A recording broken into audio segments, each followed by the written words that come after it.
Hey, dear friend, I welcome you once again to this second session of the third episode of this discourse. This episode is on the differences between protest and riot. Earlier in the preceding part of this episode, I listed and talked about 7 attributes, qualities, or characteristics of protest, as well as 7 also of riot. So this is a continuation of it, and like I said, that the purpose of this is to help you to identify real time and even before any protest, during any protest, to be able to identify so that you can be able to manage effectively a protest event. Now I go to the 8th point. Now what is this? The 8th point is about the hallmark, the central point of protest. And what is that? Peace. Protest or peace is the hallmark of protest. Peace. But for riot, violence is the hallmark of riot. In riot, people get violated, properties get violated. In riot, laws get violated. Anything is violated when it comes to riot. Point 9. In terms of forms of expression now, what are ways you can express protest? Protest can be expressed in spoken form. Protest can be expressed in written form. Protest can be expressed in form of demonstration, regardless of the scope, regardless of the level or size. It can be expressed in these 3 ways.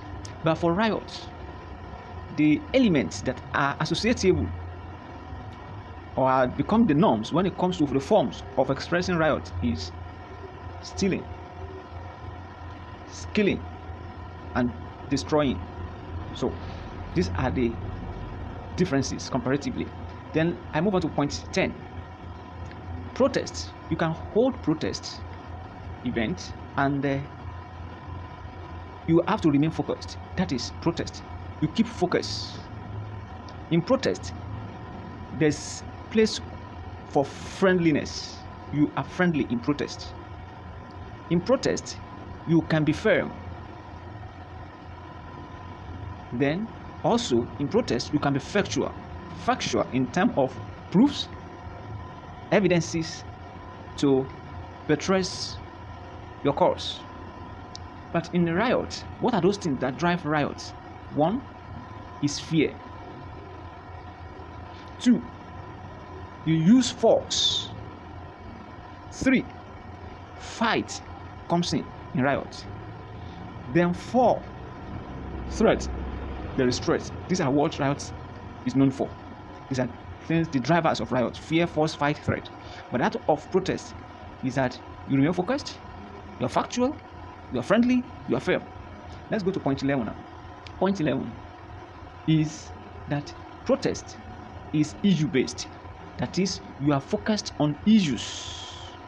But in the case, because there's something you are really after. But in the case of riot, the targets are people and properties, people and possessions. So these are their differences. Then number 12. Protest is about welfareism. In protest, welfare measures are taken cognizance of. For instance, peace for participants, peace for opposing party, safety of participant, safety of opposing party. 3, under protest, security of participant, security of opposing party. But when it comes to riot, it is not about welfareism, it's about warfareism, war. So instead of peace, you have pain under riot. Under riot, instead of safety, you have danger.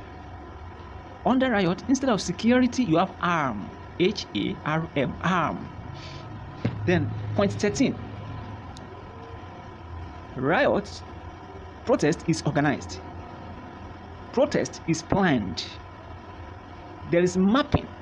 You are mapping out strategies, you map out locations, you map out so many things. There is mapping in protest. So with even maybe profiling. So with all this, you'll be able to coordinate protest. But in the case of riot, it is unorganized. In fact, another word for it again is disorganized. So when it's unorganized, when riot is disorganized, certainly you cannot coordinate it. So it's uncoordinated. Then point 14, and I will wish to rest the case here so that it will not be too long, is that after it all, in protest, after it all, majority benefits. Majority benefits. That is protest for you. But in riots, very few benefit. So you can expand this more, expatiate it on your own. I've shown the points out. You can expatiate, you can broach it further, and so these are the differences between the two.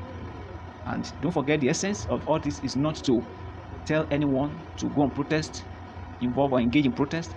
Neither is it to tell anyone not to engage in any protest, but I am keeping you informed and educating humanity on this serious issue.